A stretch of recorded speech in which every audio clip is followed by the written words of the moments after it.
तो मुंहिंजी न्याणी नैना खे बचाइण जी वॾी कोशिश कई, पर हुननि ज़ालिमनि हुनखे ज़िंदा न छॾियो। न चाची, नवाब खान कॾहिं बि नैना खे नथो मारे सघे। वो मरी चुकी आहे, मूं हुनखे साहे छॾियो आहे, पर मूंखे इहो ख़ौफ़ आहे त नैना वांगुरु मूमल खे बि न मारे विझनि। मूमल जो कहिड़ो ॾोह जो ही मारी वेंदी? नैना जो कहिड़ो ॾोह हुयो जो हू मारी वई?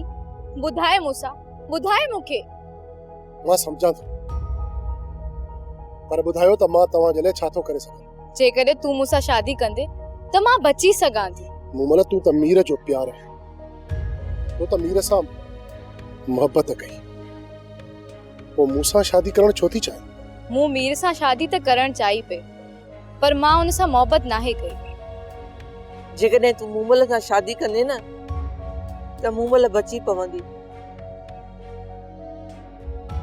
मूंसां शादीअ खां पोइ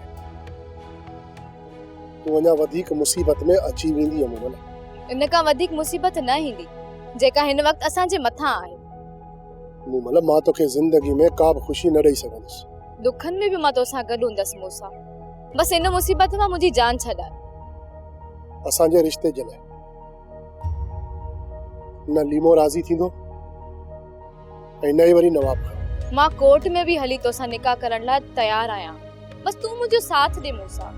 मूमल, जल्दबाज़ी वारा फैसला हमेशा नुक़सान जे तरफ़ वेंदा आहिनि। मां तोखे सोचे ॿुधाईंदुसि। मूंखे तुंहिंजे जवाब जो इंतज़ार रहंदो मूंसां। उम्मीद आहे त तूं असांजी मदद ज़रूर कंदे। भलाई थींदी मूमल। हूअं बि चवंदा आहिनि त लिखिए खे केरु बि टारे नथो सघे।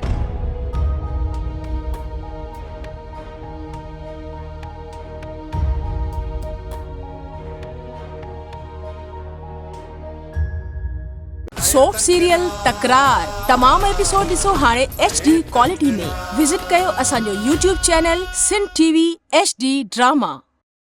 सब्सक्राइब कयो असांजो official YouTube channel Sindh TV HD drama ऐं वधीक अपडेट लाइ बेल आइकन खे क्लिक करियो।